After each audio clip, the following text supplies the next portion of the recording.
What does it mean that love does not delight in evil, but rejoices with the truth? We're going to answer that question. You can also discover more on gotquestions.org. 1 Corinthians 13, 4-6 contains a list of several things love does not do. The final item in this list is that love does not delight in evil, but rejoices with the truth. Love loves the truth. Love does not love evil.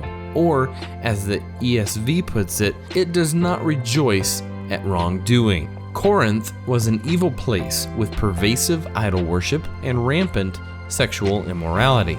The recently converted Christians in Corinth sometimes had a hard time shaking the old habits. One man involved in egregious immorality had been tolerated in the church, and the Lord's Supper had been dishonored to the point of including gluttony and drunkenness. To combat these evils, Paul taught that love does not enjoy or delight in such actions. Rather, true love finds joy in truth and righteousness.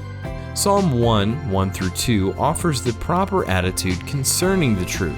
Blessed is the man who walks not in the counsel of the wicked, nor stands in the way of sinners, nor sits in the seat of scoffers, but his delight is in the law of the Lord, and on his law he meditates day and night. The blessed person despises evil, but loves God's truth, reflecting upon it constantly. You are not a God who delights in wickedness. The God who is love delights in what is true and just. God loves us and He desires truth in the inner parts. In other words, God does not ignore our sin just because He loves us. In fact, it is because of His great love that He provided the means of cleansing our sin in Christ. True love rejoices in what is right and good. Anything that covers up sin or seeks to justify wrongdoing is the polar opposite of godly love. Love does not sweep sin under the rug. Love does not try to find ways to get away with bad behavior, and it does not put up with injustice. Instead, it treasures truth, celebrates good behavior, and promotes virtue. True love has nothing to hide. Further, to not delight in evil carries the idea of not gloating over someone else's guilt. It is common for people to rejoice when an enemy is found guilty of a crime or caught in a sin.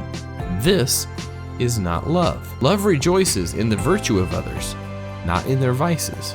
Sin is an occasion for sorrow, not for joy.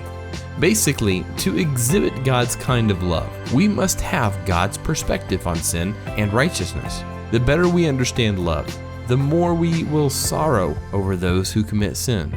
The more we love the truth, the better we can love those around us. That answers the question, what does it mean that love does not delight in evil, but rejoices with the truth? On our website, gotquestions.org, you'll find a deeper discussion and recommended resources. If this helped you, give us a thumbs up and click subscribe. Meanwhile, if you'd like to study more, click the bell and check out these other questions.